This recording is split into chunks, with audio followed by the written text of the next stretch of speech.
मुंबईच्या मदनपुरा परिसरामध्ये एक इमारत कोसळली आहे। इमारत फार जुनी होती। घटनेमध्ये कोणीही जखमी झालेलं नाही अशी माहिती आता समोर येते। तर हे दृश्य देखील समोर आलेली आहेत। मुंबईच्या मदनपुरा परिसरामध्ये एक जीर्ण इमारत कोसळलेली आहे। सुदैवानं यामध्ये कुठलीही जीवितहानी नाही, कोणीही जखमी नसल्याची माहिती मिळते।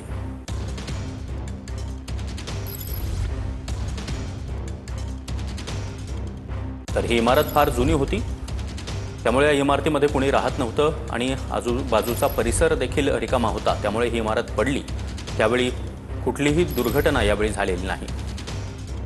अक्षय मंकणे आपल्यासोबत जोडले गेलेले आहेत। अक्षय, एक जीर्ण इमारत कोसळलेली आहे मदनपुरा भागातील ही घटना, कोणीही जखमी नाहीये, मात्र काय नेमकं घडलं, कशी ही इमारत पडली?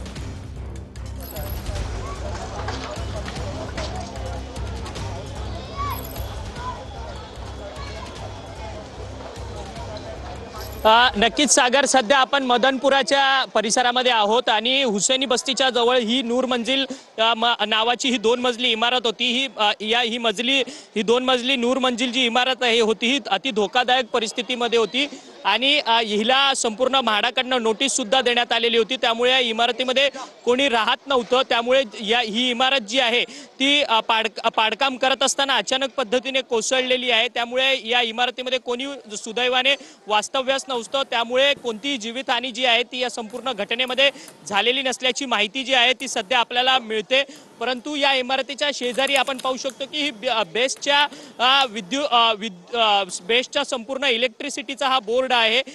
हा बोर्ड जो आहे तो आता हटवण्याचं काम या ठिकाणी होताना पाहायला मिळतंय आणि संपूर्ण या भागातली वीज लाईट कनेक्शन जी आहे ती सध्या बंद करण्यात आली आहे आणि महापालिकेचे कर्मचारी आणि त्याचसोबत अग्निशामक दलाचे कर्मचारी जे आहेत ते या ठिकाणी घटनास्थळी पोहोचलेले आहेत आणि संपूर्ण राडारोडा हटवण्याचं काम जे आहे ते या ठिकाणी होताना आपल्याला पाहायला मिळत आहे। जवळपास 80 ते 85 वर्षापूर्वीची ही संपूर्ण नक्कीच अक्षय, त्यामुळे ही इमारत पडलेली असली तरी कुणीही यामध्ये जखमी झालेलं नाहीये। धन्यवाद तुम्ही दिलेल्या या माहितीसाठी।